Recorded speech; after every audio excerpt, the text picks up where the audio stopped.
नीलेश बड़ा असमंजस में था। समझ में नहीं आ रहा था कि हंसे या रोए। सामने मार्कशीट पर पड़ी हुई थी जिसमें हर विषय में उसे सबसे अधिक नंबर मिले थे, पर उसे वह खुशी नहीं मिल पा रही थी जो अच्छे अंक मिलने पर होती है। आखिर नीलेश के साथ ऐसा क्यों हो रहा था?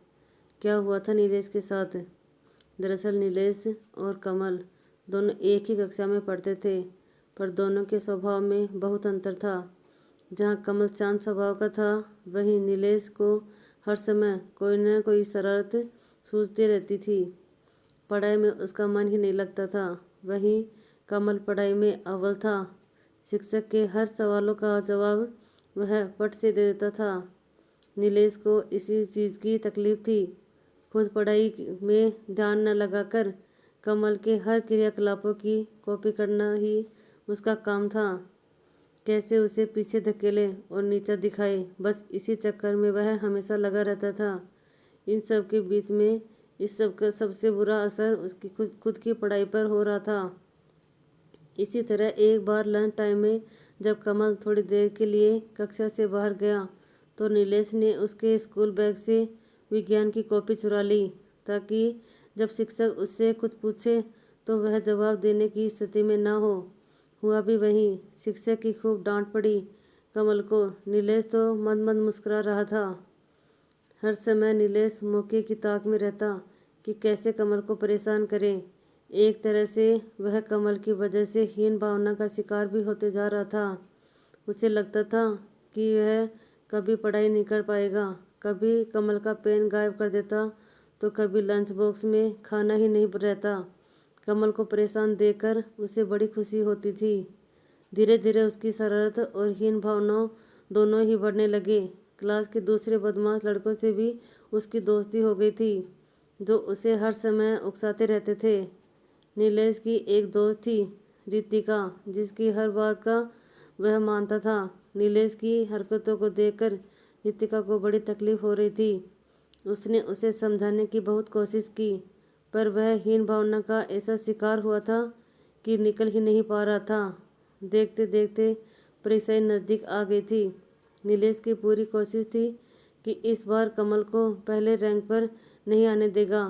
अचानक कुछ उड़ती हुई खबर मिली उसे कि उसके कुछ उड़दंग दोस्तों ने एग्ज़ाम के पेपर चुरा लिए और नीलेश को दे दिए।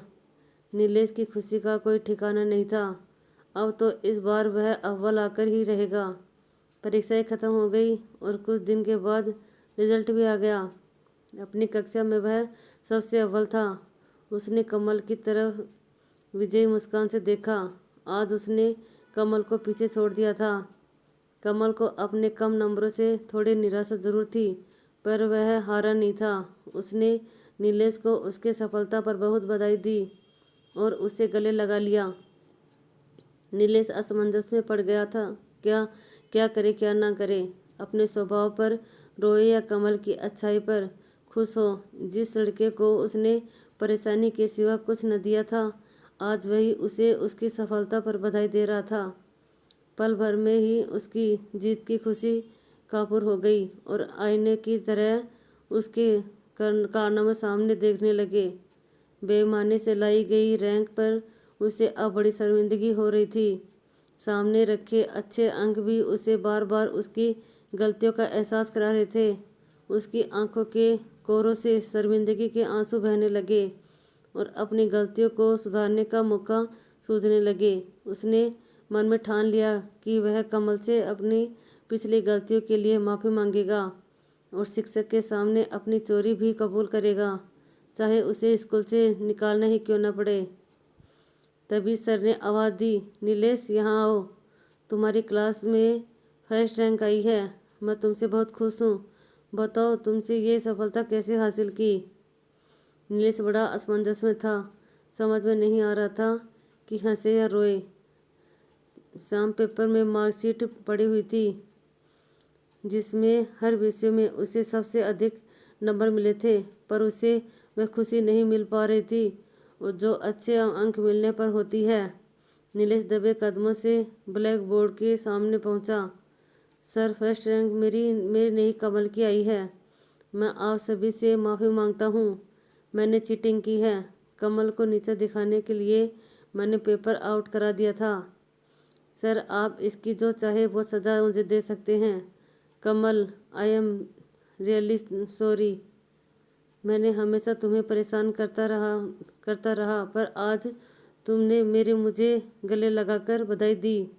और ये कहते कहते नीलेश की आंखों में आंसू आ गए। क्लास के सबसे शरारती बच्चे को इस तरह टूटता देख सभी भावुक हो गए। रितिका और कमल फौरन उसके पास पहुंचे और उसको हाथ थाम लिया। स्कूल मैनेजमेंट ने भी नीलेश का पश्चाताप बेकार नहीं जाने दिया और पुनः परीक्षा ले उसे पास कर दिया। अब नीलेश समझ चुका था कि बेईमानी से पाई गई सफलता कभी खुशी नहीं दे सकती। असली खुशी ईमानदारी और सच्चाई के रास्ते पर चलकर ही पाई जा सकती है।